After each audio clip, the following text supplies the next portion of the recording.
Hello, everybody. Welcome once again to Fireside Chats with the Brain in Mind, and another fantastic chat with a guest that we had a few weeks ago and who I have invited back because in that particular chat we didn't have time to cover everything. So I am absolutely delighted today to welcome back Terry Small. Hi, Terry. Oh, it is great to be with you from Vancouver, Canada. Thanks for inviting me back. Looking forward to our session. Well, you can see that I have snow in my background, in my virtual background. How are you? How are you over there with? I'm not buying it though. I know you're in Spain, so I'm not buying the snow part. But it's a good look. It's a good winter look. Well, this actually brings us into the fantastic topic of weather, but we're actually going to, I think, be approaching a little bit where we picked up last time about brain states and the weather in the brain. So, yeah, thank you for the segue in. In our last session, what we talked about, we talked about an equilateral triangle, three sides that have to be equal that form a stable structure. And one of those sides, the one on the bottom is content. Mm-hmm. I mean, people have to have great content, and so I know everybody listening. You've got great content. You've got workbooks. You thought about what it is you want to present, and so you're the content experts. Honestly, I don't know what you teach, and even if I did, I probably don't know that much about it. What I'm really interested in from an applied neuroscience perspective is brain state, which is one of the other sides of our pyramid. Think of brain state as the weather in your brain. The weather in our brain changes dramatically and depends on what we ate for breakfast, whether we had a good night's sleep. Are we stressed? Are we worried? Are we eager? Are we curious? Are we bored? And so we think about brain state as the weather in people's brain.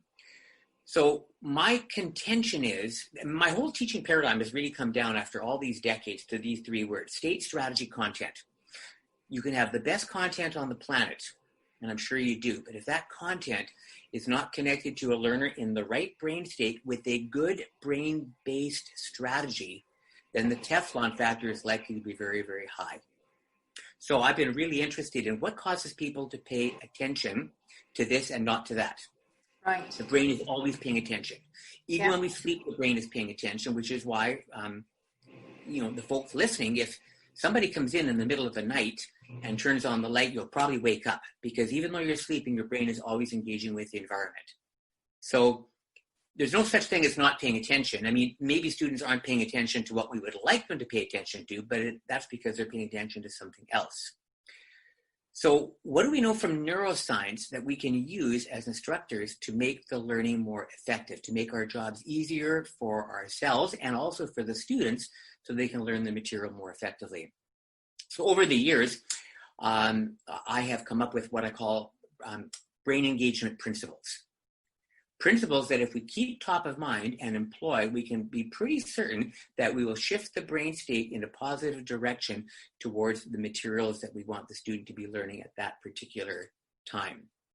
And so I call these, and I really want to stress, the power is always in the principle. Ideas are great, and we'll go through quite a few today. They're marvelously effective, but keep in mind the power is in the principle. If we keep the principle in mind, you'll think of hundreds of ways over and beyond anything that we might talk about in this hour. So that's kind of what I think, because honestly, people want things that they can do. People like practical stuff. So I thought that would be our focus today, Rachel, if that works for you. And I can see that I'm a little bit muted there. Absolutely, okay, Terry. You're back. Totally, I am. I'm totally agree with you because, there are so many people talking, preaching about the theory of the brain. Mm-hmm. And what is missing, I think this is something that you and I are both doing, is the practicality and the implementation. Mm-hmm. Practical stuff. So absolutely. Practical stuff. Absolutely. And just out of curiosity, when you talk about brain states, I'm also fascinated with brain waves. Mm-hmm.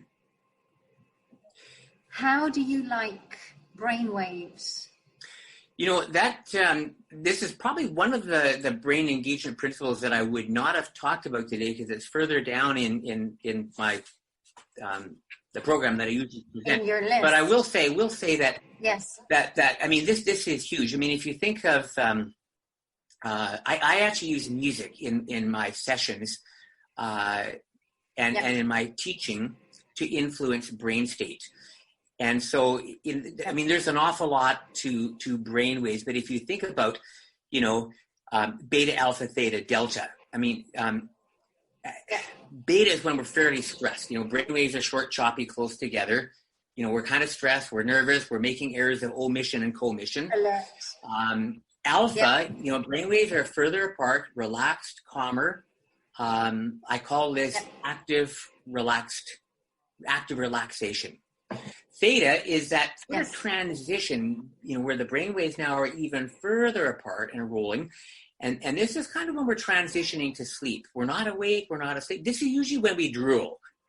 All right? So sort of put it in practical terms. And then delta is when we're sleeping, we're just out. Now there's also some, you know, there's gamma and so forth, but ultimately, you know, we do our best work when we're in alpha brainwave state. And so I really like some of the work. It's the genius brain, yes. I really like some of the work that years ago that Sheila Ostrander did, and Colin Rose and Arthur Harvey and people like that, where they used sort of slow movement Baroque music to kind of get the brain. So if people come in and they're really tired and they're transitioning down to theta, they're kind of sleepy. So what's going to happen then is people will make errors of omission. We'll miss stuff. If we're too anxious and alert, and brainwaves are too short, choppy, close together because we just had a day of work and there's all this stuff going on in our head, then we'll make errors of commission. We'll start adding distracting thoughts of what am I going to do when this lesson is finished? And then tomorrow I got to do this. Oh my gosh, all these emails I haven't got to, and on it goes.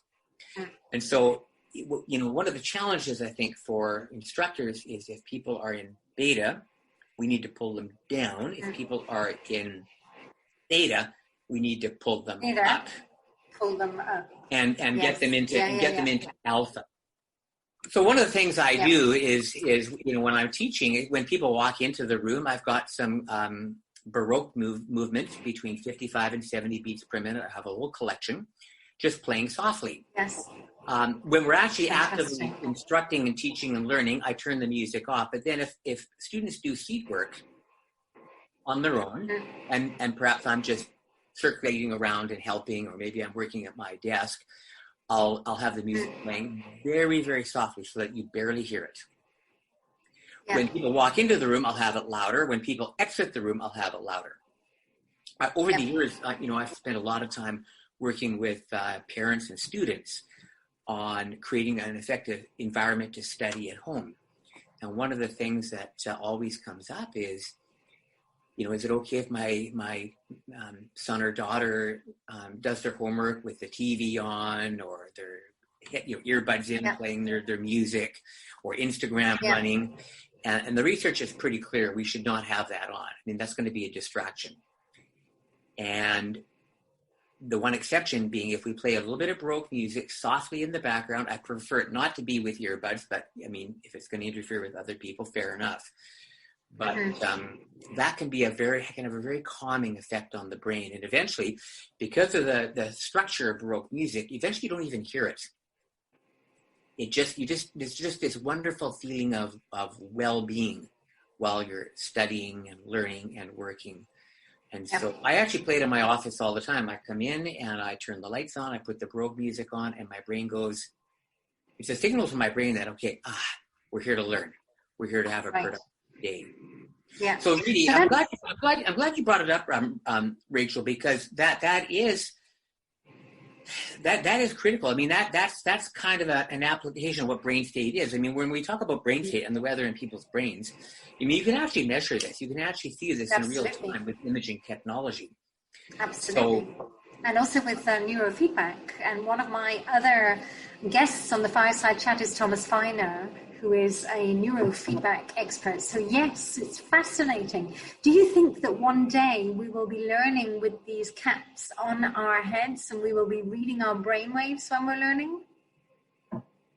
Well, I think that's already happening. I think that's where a lot of the information is coming from. And so, Thomas, I recommend people all the time. We have people in Vancouver that are into neurofeedback, and it can be tremendously helpful for many reasons. Absolutely. People coming off of brain injuries, people that have, we talk about attention deficit disorder. I like to call it an attention deficit difference. Yeah. Some people pay attention to a lot of things rapidly at the same time. And so other people have an easier time paying attention to one thing for longer periods of time. I'm not so sure that it's a disorder so much as it is a difference. Yeah. And so I agree with you on that one. Yeah. If you have a hard time maintaining attention density for a long period of time in a math or a language class, then you might need some help to kind of build that aspect of your learning style. Mm-hmm. On the other hand, somebody who is really able to sit for long periods of time and bring deep attention density, they may have challenges in other areas of life where they have to move their attention around very, very rapidly. And so it's really good for people to be exposed to lots of different learning styles and develop learning modalities. I'll give you a really good example. For me, I'm very high on visual learning. Mm-hmm. Like, for example, if you were giving me if you had a map, Rachel, and you were giving me instructions, and you're holding the map and I'm facing you, and you're saying, okay, here's what you do. You walk so many steps and then you turn left. And then pretty soon, before you know it, I'm going to be walking around and I'm going to be standing side by side. And then I'll have one hand on your map. And then before you know it, I'm going to actually be holding the map. Because your words tend to wrap around me, but if I can see it, I can learn it instantly. There's other people, visual stuff is more of a distraction. They learn better by hearing, and then some learn better by moving things around. Yes. So I think it's great. I don't actually spend a lot of time worrying about students' individual learning styles. I like to make them aware of it, but I also like to say, look, if you're not careful, you're going to gravitate too much to your preferred learning style. And it's actually more important for you to try and pull all of the different learning styles in, because number one, you're going to learn more effectively, but it'll also strengthen the sort of learning modalities that maybe aren't your most preferred ones. True. So then we come into the neuroplasticity. On the other hand, I always say it's great to have that conversation with the learner, because many learners don't even know if they have a preferred way. Mm-hmm. So it's quite interesting to check in. And you make a great point, Rachel, because ultimately when you ask people, they just know. They just know. Learning styles, what we refer to as learning styles breaks down on many, many different ways. Yeah. For example, some people are morning learners, some are afternoon, and some are better in the evening. And people just know. If you say, okay, are you a morning, afternoon, or evening learner? People just know instantly. It's not like, well, I kind of have to think about it. They usually laugh, and then they go, oh my gosh, I'm terrible in the morning. I do my best learning in the evening. Or vice versa. I'm an evening learner. Yeah, and so people, but it's interesting though. But when you give people sort of a vocabulary for that. So, for example, if we go back to the sort of the auditory, visual, kinesthetic learning modalities, if you sort of go VAK, visual, auditory, kinesthetic, that's just one simple way that learning styles might sort of fall. Yeah. If you play with those three letters, you get 9 different combinations. Yeah.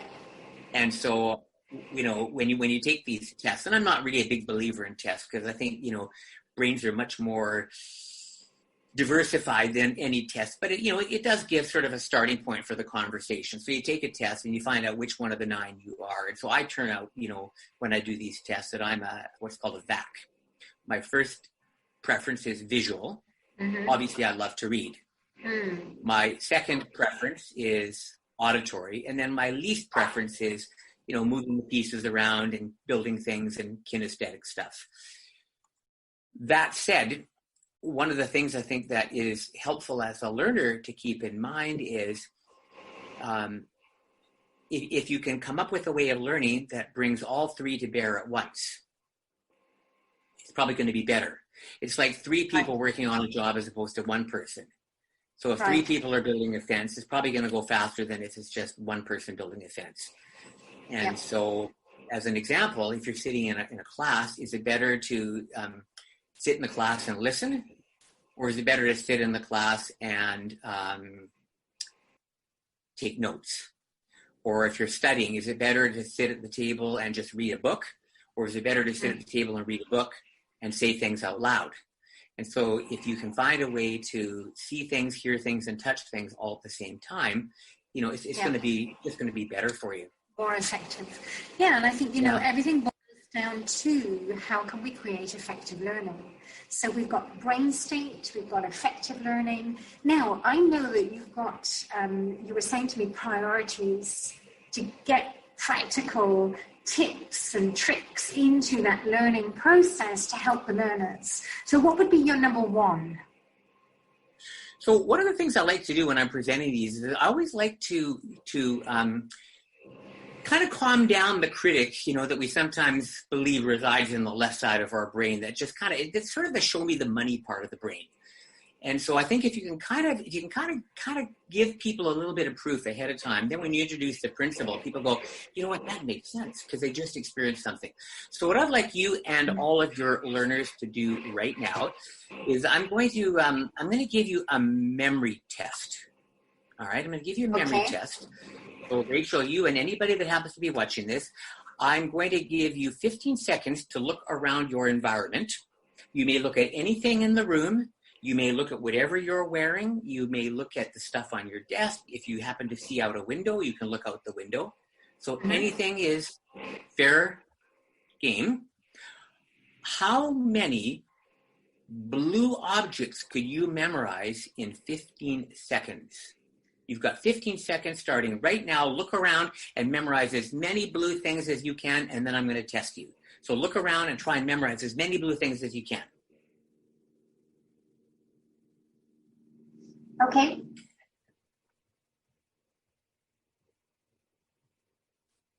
Five seconds.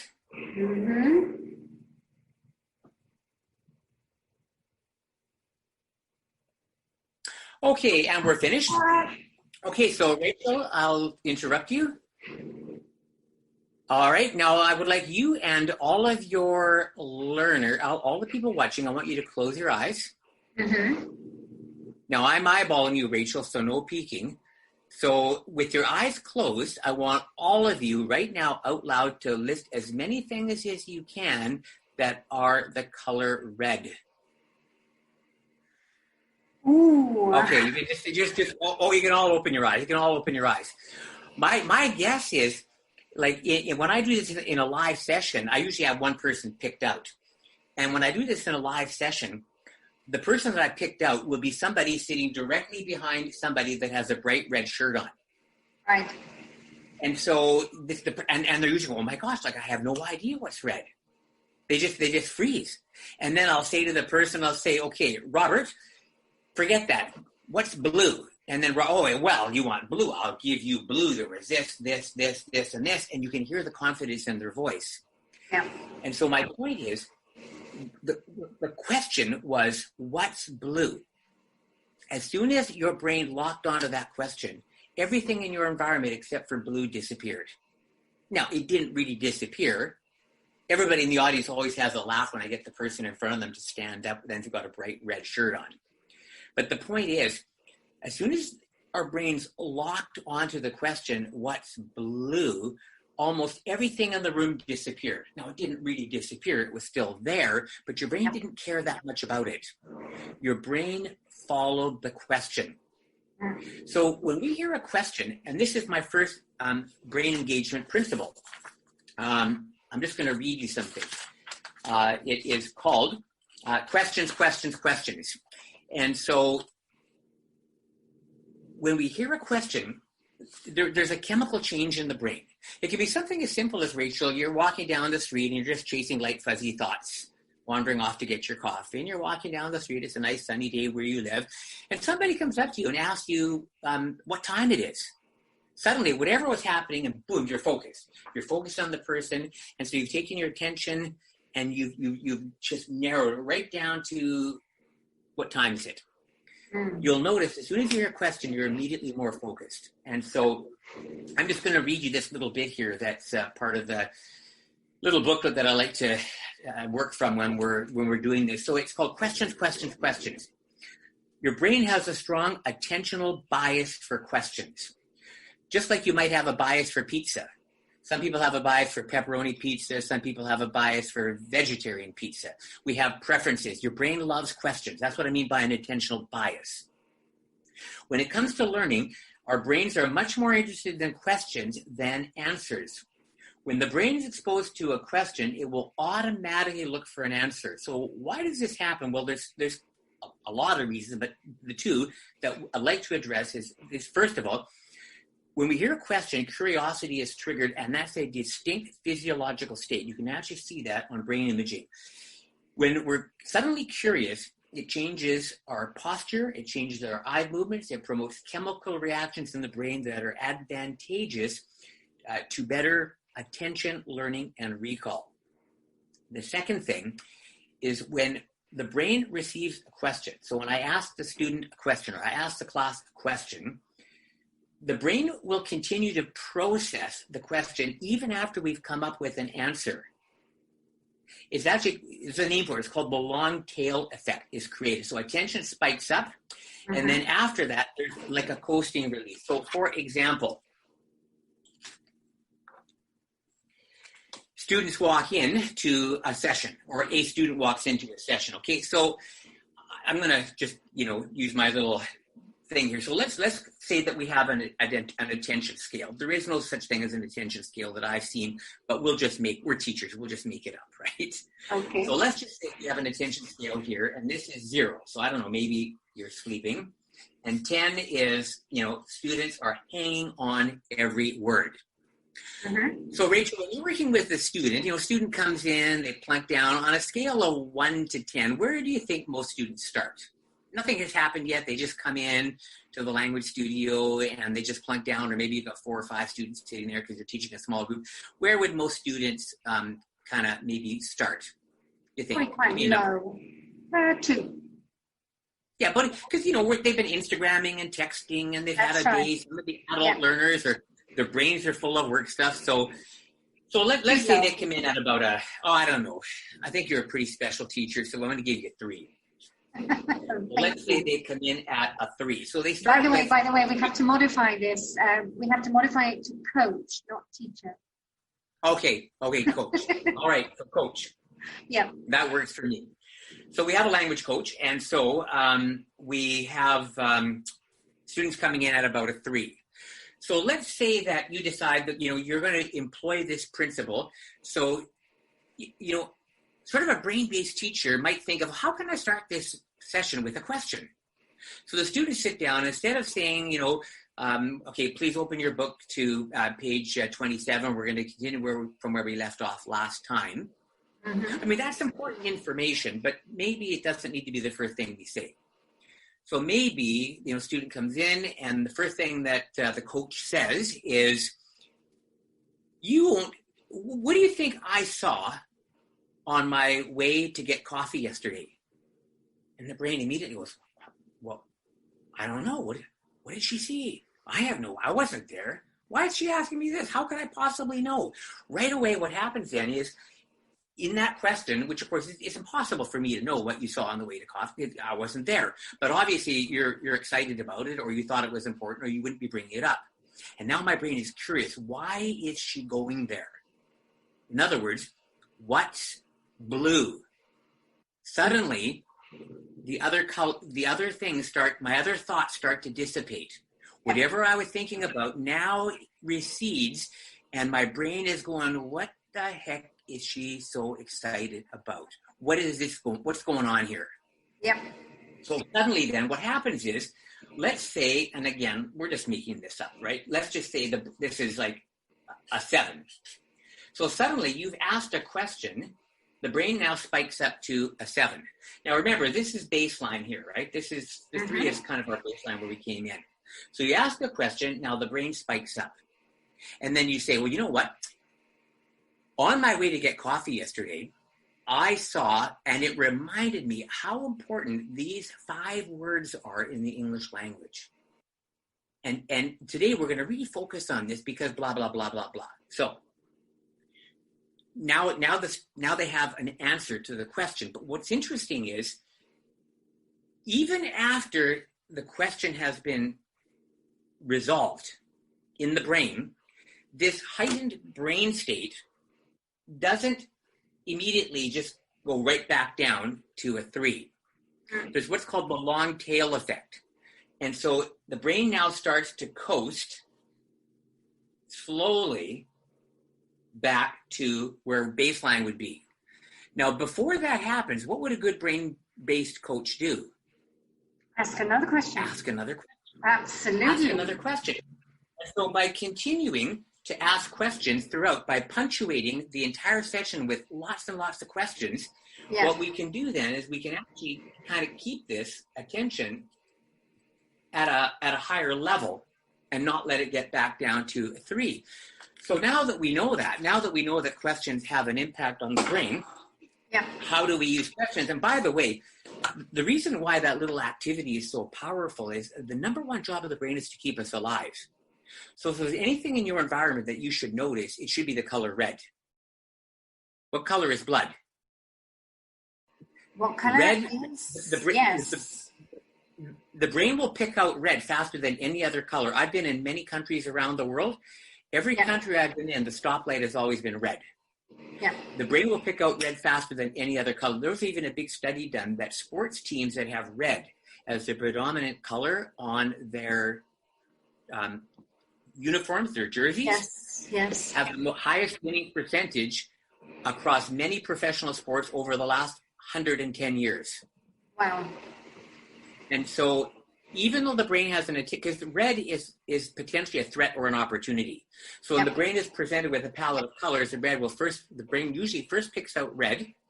I even read a study that was done that students who wear red in a class tend to get higher marks than students who don't. So even though the brain has an attentional bias for red, we used a question, what's blue, to override that natural sort of attentional bias that the brain has for red. I work with insurance companies, and insurance companies tell me that red is the safest vehicle to drive on the roads because I heard that too. Red cars first. Yes. I also do work with law enforcement, and law enforcement tells me that when human judgment is involved, red cars get more tickets from the police than any other color because they notice you first. Wow. And so, I mean, this is one of the reasons why I tell teachers, I say, don't mark in red. Coaches, I mean, if you're marking work and writing on work, use something else. Let students use red for their own things that they can be doing. So that's an example then of just how powerful questions are in terms of changing brain state. So now the obvious thing is, what does that look like in a coaching situation? What does that look like in the real world? So the coach asks a question, students answer, time-honored, valuable, use lots of it. We give the students, the clients, a sheet of paper with questions on it. They provide answered, time-honored, valuable. I wouldn't stop doing that. But beyond that, there's got to be hundreds of ways of using questions that creatively to elevate brain state. You know, what's interesting too is I'll do one more thing here because I think this is information that, you know, students will be interested in as well to know. You know, the brain is a closure-seeking structure. The brain's a closure-seeking structure. So if I do this, everybody watching, what does your brain automatically do? Close the circle. Yeah. It's going to want to close the circle. Yeah. If I do this, what does your brain automatically do? A mouse. It wants to add a mouse. Yep. So what's interesting is, I don't watch much reality TV. In fact, I don't think I watch any reality TV. But they're masters of this. They will create, you know, a situation like this. At the end of the session, what they will do is they'll show you a clip of next week. Somebody's really upset and somebody throws something and then they stop it. You know, what the heck was that all about? Well, if you want to know, make sure in 1 week you're back here at 7:30 and we'll tell you why Bob threw a chair at whatever. And so they do that. They leave us hanging. They leave us with an open structure because the brain wants to close open-ended structures. And that's what a question does. It's an open-ended structure. Yep. There's actually more to it than that, too. It's stimulus response. That's how the brain operates. A loud noise and you jump. You're hungry and you eat. We hear a question, we want an answer. So stimulus response is actually how the brain tends to, engage with the brain. So there's some real biological common sense to this, I think. So practically speaking, then, what does that look like in a learning situation, and how one of the things that I do as an instructor is, and this is where neuroplasticity comes in. I had to work at this until I didn't. It was difficult to remember until it wasn't. So when I'm coaching or instructing, I use a lot of rhetorical questions. I'll say, so blah, blah, blah, blah, blah. So what does that mean? Blah, blah, blah. So why is that important? So blah, blah, blah. What next? Now, I don't actually talk like that in real life, or I'm sure my head would have made a frying pan around the house a long time ago. But in terms of, interacting with students and keeping brain attention high, I just use a lot of questions.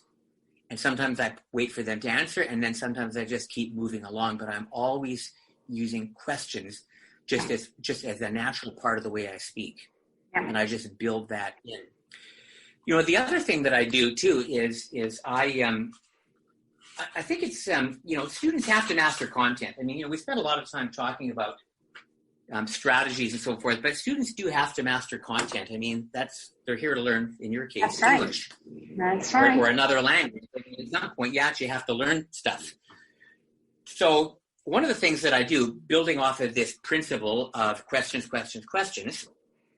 is, I really encourage them, if this is kind of like a notebook that we've got, right? So there's a notebook, and sometimes there's 3 little holes here. So we're looking at an open notebook. So one of the things that we've got a left-hand side and we've got a right-hand side. And so I see this as sort of loosely thinking the question side and this as the answer side. So we could have a question here, we could have an answer over here. Or we could have, the French words here and the English words here. We could have the verb to have here and conjugate it over there. In other words, stimulus response. Yeah.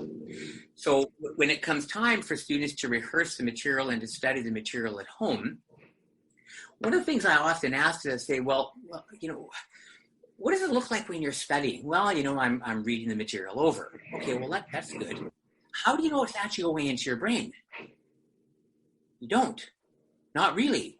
But you'll find out on the test. Yeah. So maybe it's better to find out before the test. So one of the things I encourage coaches and students to do is to create a manual or a notebook that is built around stimulus response, Q&A, questions and answers. So now when it's actually time to study, one of the things that, especially when I'm working with young students, I say, okay, does anybody ever get to the bottom of the page? Well, first of all, I'll say, how many of you have noticed that some of the stuff you study isn't that interesting? And they all just light up and go, oh my gosh, he's right. And I say, well, fair enough. But a good study strategy should help the brain learn, even if we don't find it as interesting as maybe doing other things that you really enjoy. It should force the brain to pay attention. So then I say, how many of you you're studying and you have the best of intentions, but you get to the bottom of the page, you go, oh my gosh, I wonder what I just read. And it's like, how did you know? I say, well, join the club. We all do it. So when it's time to actually rehearse the material, now when it's time to study, when you set your notebook up this way, now when it's time to study, you can take your cover card and you can cover the right-hand side of the page. Now all I can see are the French words. And I have to remember the English words. Yeah.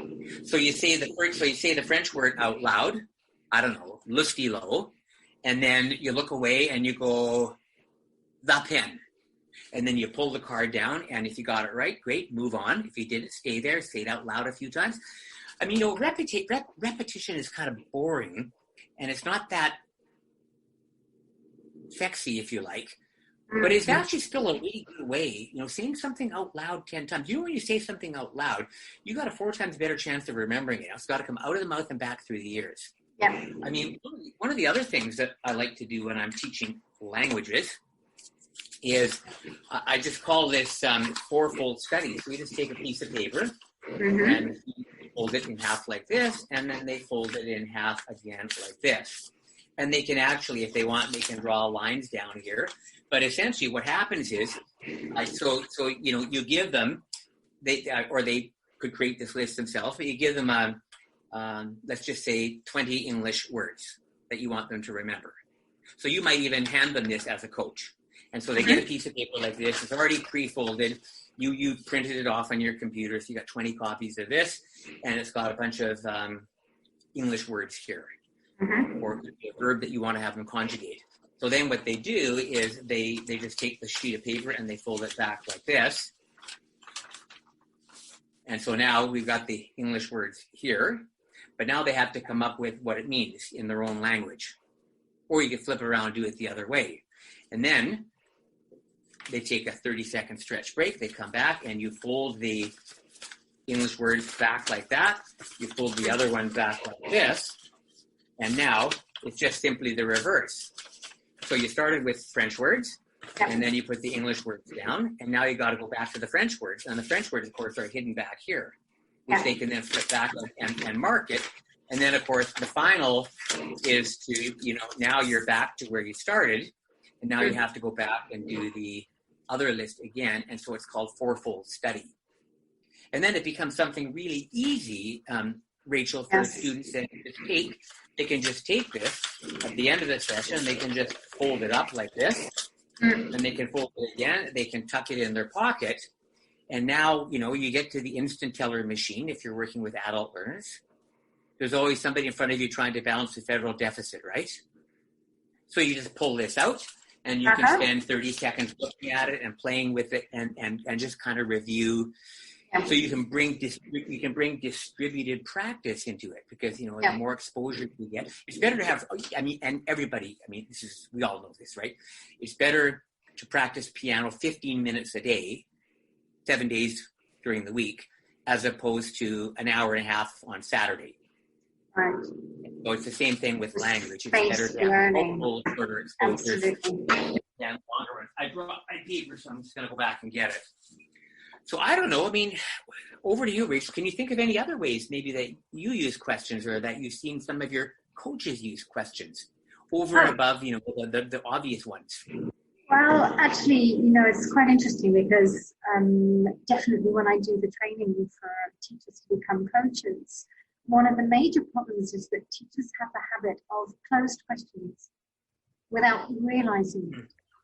And I think this is, it is our awareness of how we are formulating those questions, which is key. And definitely opening those questions out. How do you, what do you, instead of do you think, what do you think? And, as a coach, we're constantly asking our learners, how do you want to do this? Or what can I do to help you remember this? Or what could you do to help you remember this? So we're constantly ping-ponging back to the learner to also take the ownership of the learning process. And yes, 100%, and it has to be. Right. And so, one of the things I like about what we're talking about with respect to questions is it's active learning. We're going to learn more about playing basketball than we will by watching basketball. So if we actually get out there and actually have a ball in our hands and we play, watching people play basketball is not a bad idea. You'll learn some stuff. Yeah. Better than not doing anything. But the more active we are in our learning, it's just common sense. We're going to learn more effectively. You reminded me of something that I used to do, Rachel, when I was instructing in a classroom. Sometimes when the students would come in for a test, I would give them what was called a reverse test, or it could even just be an exercise. where they come in. Well, I remember the first time I did this, the students were outraged. They were just outraged. They came in, I said, okay, we got a test on Friday. So they came in on Friday. These students were about, 18, 19 years old, first year university students. So they came in and I gave them 30 answers. And then below it was a nice space where they had to come up with the question. They were outraged. It's like, well, that's your job. You're supposed to come up with the question. I come up with the answer. I said, here's the answer. What was the question? Wow. So then they had to look at the answer and then work backwards. And so another way of using, questions and answers. Fantastic. One of the things that I did, which I think, and I know this is, a lot of your coaches will already be doing this, but I'll tell you, if students aren't doing this, if learners aren't doing this, it can be a wonderful way to make your life work because everybody's busy.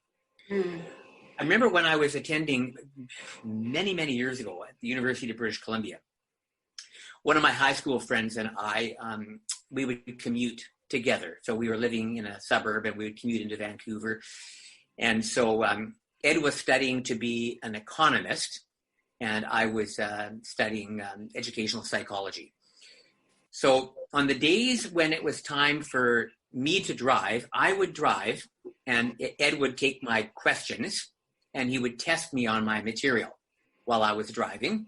Mm-hmm. And then on the days, I would do that for him. So we would do this, and it was just a way of, because it was about a 45-minute commute there and a 45-minute commute back. So if it's my turn to drive, I'm getting in 90 minutes of study time. So Ed is testing me on my material while he's sitting in the passenger seat, and I'm driving and I'm trying to answer the questions that he's asking me. So many years later, Ed comes, he moved off to Victoria and became an economist for the government, and I went off and had my own sort of career in learning and education and so forth. So he whenever he'd come back into the area, he would always phone me up and say, hey, do you want to play tennis? Because we used to play tennis. And so on one occasion, and this has got to be like 30 years after the fact, on one occasion, after we played tennis, we went down and had coffee. And I started to recite back to him the stuff that he had to learn for his economics courses that wow. I learned by accident just testing him. Wow. I mean, do you know how boring economics is? I do. Ed told me that economists are the ones that didn't have the personalities to become accountants. Wow. I remembered all of this. I remembered his economic stuff just by accident. I wasn't even trying to remember it. Goodness. So one of the things that I think is so, that's obviously a wonderful way for people to interact and learn. But lots of times we're on our own. But why couldn't students make up a recording? They have to study anyway. So they're going to review the material anyway. So maybe what it looks like is they press the record button and then they say the English word out loud or the French word out loud or however the coach has asked them to do it. And then they just kind of think the answer in their head. Normally they'd say the answer out loud when they're studying, but this time because the tape is running, we are trying to make a study product here. So I might read on the sheet, le stylo. In my head, I go, the pen. I'm just hearing that in my head. And then I look at the sheet and it goes, the pen. So now when I go for a walk or I'm in my car driving or I'm out cutting the lawn or preparing a meal, I press the tape and now I hear my voice saying the word, but there's a little pause while I was thinking about the answer, and then my voice kicks in with the answer. So it's a way to be able to test myself and study while I'm preparing a meal or brushing my teeth or getting dressed in the morning or commuting, or maybe, I'm just riding the bus to school or whatever. Absolutely. I'm also a big believer, and I just realized I didn't bring one with me, but I mean, I'll just make one here. Everybody knows these 3x5 cards. Uh-huh. This isn't an actual one. I'm just making one here.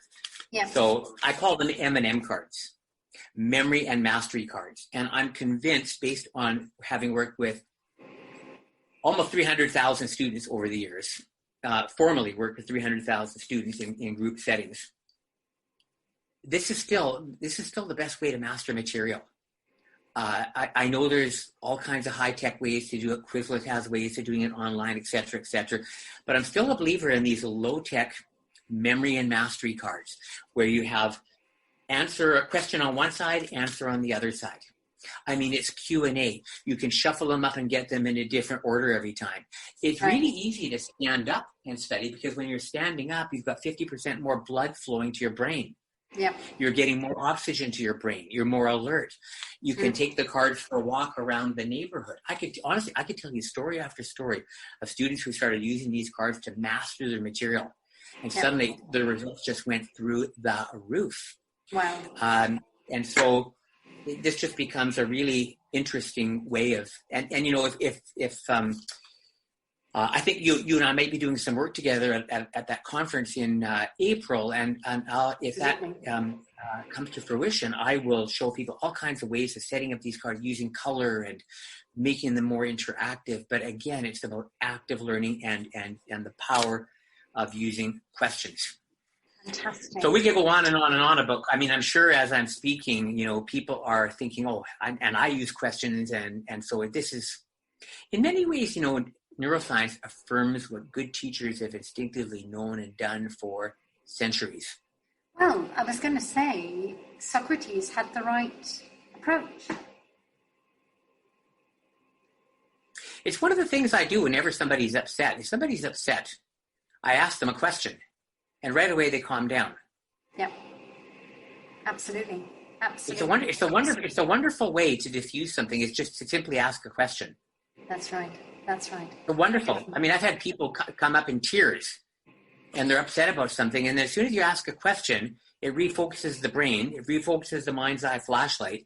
And now you're maybe in a position where you can be more productive and proactive about dealing with, you know, what's happening in the moment for that individual.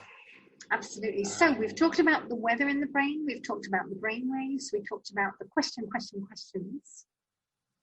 What would be a final practical tip that you would give to our listeners relating to? So I've got about 100 of these. I've got about 100 of these brain engagement principles. But I knew you were going to ask me that, and I'm going to share with you the one that has had the biggest impact on me. So if you were to ask me, what is the one that has helped you, Terry, in your own professional practice the most, hands down, it's the one I'm going to share now. Okay. So again, whenever I introduce something, I always like to have a little activity, because I mean, I think people kind of found that interesting. It was like, oh my gosh, well, as soon as he asked me to look for blue, everything disappeared. And so, yeah, questions do have an impact on the brain. So I'm going to have you and the viewers that are with us just do a little activity before I introduce this brain engagement principle. Okay. So because obviously I can't see anybody but you, Rachel, I guess you're it. So I am. I'm going to put you on the spot, but don't worry. I'm going to ask you to memorize a series of numbers. All right? Mm-hmm. So don't write them down. So I'm going to just, and I'm watching your, because I'll know if you look down, I'll know you're writing. So, okay, so there you go. Exactly, good. So I'm going to give you a series of numbers, and I want the folks that are watching to play along too. So everybody, I want you to remember this series of numbers in the order I give them to you, okay? So here are the numbers. Please remember these numbers in this order. 5, 559, 8,458, 395,201, 1,458,318, 16, 1,419, 6,495, 8,001, 26. Rachel, what was the fifth number? Don't worry. I can give you the first two. Nobody else knows what it is either, including me. Well, everybody, what was the first number? 5. I bet you said 25. No. What was the last number? 8. It was 5, rather. No, 26. 5. What was the last number? 26. So isn't it interesting that you, and I'm guessing everybody that was listening, you got the first number right, And you got the last number right. I can give you the second one as well. You probably can. Go for it. 559. See, now you're showing off. Good. This is why you're the coach. So actually, one of your country folk, Tony Buzan, discovered something really interesting, and he pushed this into the discussion. It's just an enormously helpful thing. And in a learning situation, in a conversation, a telephone call, the brain will remember the first thing the best. It will remember the last thing that happens the next best. In between, we will have this trough of forgetting, and the fifth number being probably somewhere around here at the low point. Yeah. So we remember the first thing the best and the last thing the next best. This is such a consistent effect that cognitive psychologists have a name for it. It's called the principle of primacy and recency. The principle of primacy and recency. The brain's natural tendency to remember the first thing and the last thing the best. So let me read you this little bit of a blurb here that's part of a book I'm working on. And it's called, You've Got 32 Seconds to Get It Right, according to some. I mean, who knows? It could be a minute, 2 minutes. But it's a short window. In this particular case, the study found it with 32 seconds. So the brain pays special attention to beginnings and endings. Cognitive psychologists call this the principle of primacy and recency. That is, the brain reacts most to beginnings and endings, and then any new circumstances or surprises along the way. So in a learning situation, learners imprint most actively to your starts, your finishes, openings, and closings. Change creates an attentional bias and signals the possibility of something important coming up. So this to me is just really, really key. We get special windows of opportunity for extra special attention. In other words, greater attention density when we start and when we end. So be sure to be mindful and take advantage of the brain's natural receptiveness during this time. You know, one of the things that, I read a while back that when you have a conversation with somebody, the first thing you say is 7 times more impactful than the second thing you say. I actually think about this. You know, when I walk in the door, I think about the first sentence I'm going to say, because that's going to set the tone for the next hour or two. Yeah. And it's the same thing. When I walk up to the airline desk, because my flight just got delayed and I need to somehow get on another flight because I have to be somewhere, I actually think very carefully about the first sentence I'm going to say to the person behind the desk that has the power to hurt me by doing nothing, quite frankly. I mean, you know, so this is the primacy effect from a leadership perspective, from a parenting, from a coaching perspective. It's incredibly. So if you go back to our example so you see how these brain engagement principles are just like a big giant Venn diagram where all the circles are intertwined, and right where they intersect in the middle is the brain.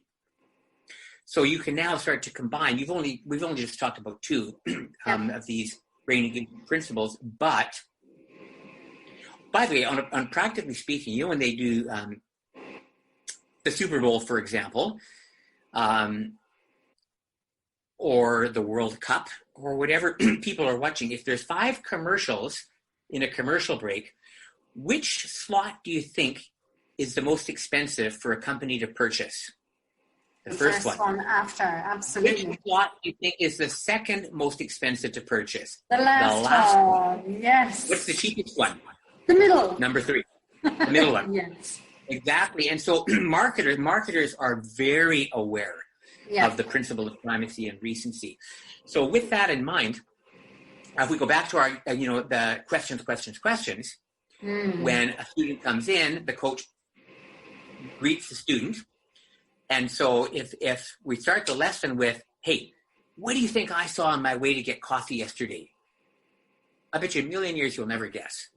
Right away, you've got a powerful primacy effect and you've got a question. So you've now hit the brain with two reasons to really be shifting the weather in kind of the direction we want it to go. That's right. So one of the things that I do whenever I give a talk, I worry about my first 32 seconds. Yep. I worry about my closing. I spend time, obviously my content has to be good. It has to be well thought out. I do need to do some rehearsal. But I know that if I get that first little bit right, and I can end with that last little bit right, I got a really good chance to land this thing positively.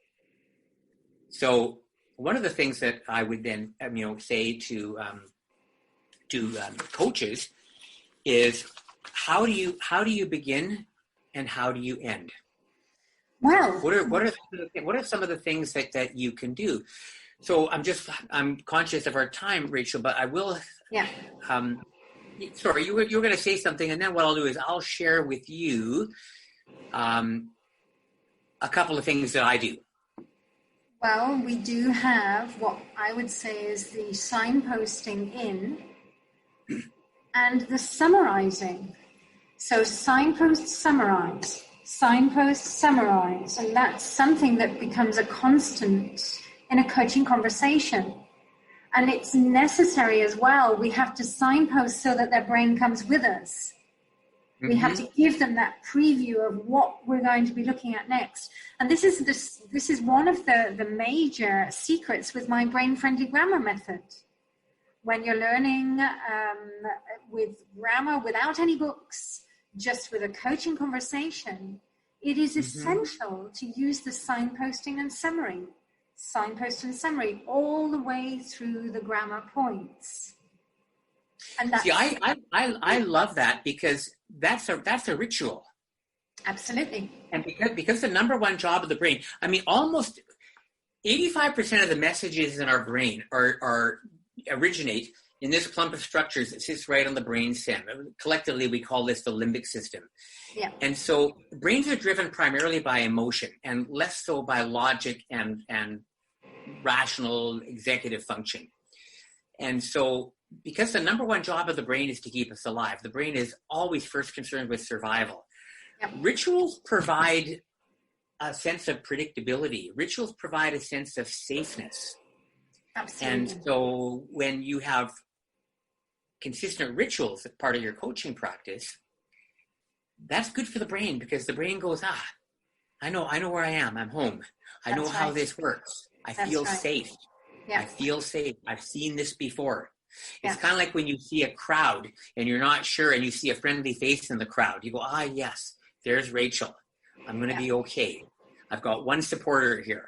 And so, one of the things, so I love that. And I know that but again, it's like, so often I'm fascinated by this. It's the thing I look for when I listen to other people speak or coach or teach. I always pay really careful attention to their first 30 to 60 seconds. Yes. And sometimes you see amazing examples of primacy effect where you hook the learner in right away. And then sometimes you see it where people don't always get it right. And then, it's not impossible to bounce back, but, it's that first little bit. So one of the things I will observe often as a speaker is I'll see other people, they'll get up and they'll go, well, it's nice to be here and thank you for inviting me. And isn't the weather nice today? And right away you can feel the energy in the room start to go down. And it's almost like people are thinking, oh my gosh, like I should have brought a book to read. And then other times you'll see a speaker will just immediately catch the audience's attention. So one of the things that I like to incorporate as often as I can, I do other things. Sometimes I'll start with a magic trick. Illusion and magic is a wonder, and some of them are really easy to do. And you'll see me do this in April if we have an opportunity. I use magic to illustrate frameworks. Yes. So one of the things that anybody can do, it is almost impossible to get this wrong. If you have to, and for people that are watching, it's not just about coaching, because you're occasionally you're going to be asked to give a eulogy at a funeral, or you're going to be asked to, give a toast at your niece's wedding because you're the favorite, and people. Gallup did a poll, and they wanted to find out what people were afraid of. The number one fear that people expressed, actually, number 2 on the list was dying. The second thing that I'm most fearful of is dying. What do you think number 1 was? Speaking in public. Public speaking. Absolutely. Yeah. So what does that mean? It means that at a funeral, most people, instead of giving the eulogy, would rather be in the box. Like, I'll trade places. I don't want to be up here talking. So one of the things I tell people is, if you start with a story, yes, brain loves stories. Like, honestly, for any of the coaches that are listening, when you are on the mountaintop, when you are on the mountain, you are having your best coaching day of your life. You've got about 80% of the brain's paying attention to you, or you've got an 80% chance of undivided attention. When you tell a story, I mean, honestly, Rachel, I want to say 100%, but I'll back off and I'll use the scientific hedge. You've got 99.9% chance of having the brain's attention when you tell a story. Storytelling formats the human experience. Everybody loves a story. So let's say, for example, as a language coach, you've got a group of students come in, or you've got one student that has come in. If you started with a story, so one of the things that popped into my mind just now is, as you and I have talked about before, we both love to travel. And so a student might come in and, I might say something like, I'm going to tell you about one of my favorite ever travel experiences. Right away the brain's going, huh? What are they going to say? I want to know. So I was at a restaurant many, many years ago in Puno, Peru. And I walked in, and I was the only non-local in the restaurant. And I walked in, and of course, obviously, I everybody kind of looked like, who is this stranger? And I sat down at the table, and I proudly announced to the waiter that I wanted a fisherman for my dinner. And the whole place just erupted into laughter, and then he called out the chef, and they were all laughing at me, and then they were laughing with me. And then at some point they pointed out to me that it's actually not pescador, it's pescata that I want. And it was just, it ended up being one of my favorite travel memories because everybody had a good laugh at my expense. And so today what I want to do is I've come up with 10 words in English, 10 word pairings that sound almost the same but have very different meanings. And so the focus of our language lesson and coaching lesson today is to look at these words in the English language that sound almost the same, but they have really different meanings. Yeah. And so by telling a simple 30-second story, I've now made it relevant. We've had a laugh. I've got their attention. And now we're focusing on, I don't know. I mean, you'll be better at this, way better at this than me because, you're dealing with, language coaches all the time. But I use it as an example of how we can build a story in. Yeah. But the story should always kind of have something to do with the lesson. Like, you don't want to tell a story and then people are going, well, what did that have to do with anything? That's right. That's right.